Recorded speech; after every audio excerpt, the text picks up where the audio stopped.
Dimohon kepada Komandan Korem 64 Garda Limpo. Salah satu rumah yang tak layak huni berada di Pelaju Darat Palembang jadi salah satu target perbaikan yang dilakukan Kodim Palembang. Kerja bareng TNI dan sejumlah lembaga merupakan rangkaian dari HUT TNI yang di Sumatera Selatan fokus pada bakti sosial untuk masyarakat berupa perbaikan rumah tak layak huni, pembuatan sanitasi warga berupa MCK dan pembagian sembako untuk warga sebagai salah satu penekan angka tengkes. Kriteria itu yang disebut dengan rumah tidak layak huni itu yang pertama lantainya masih tanah, ya, kemudian atap masih bocor-bocor, kemudian dinding masih menggunakan gedek atau kayu dan sebagainya. Tidak ada kamar mandi WC atau kamar mandi WC-nya tidak memadai.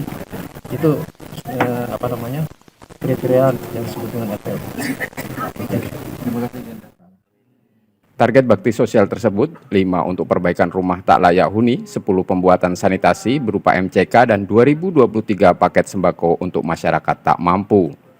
Tim Liputan Kompas TV Palembang, Sumatera Selatan.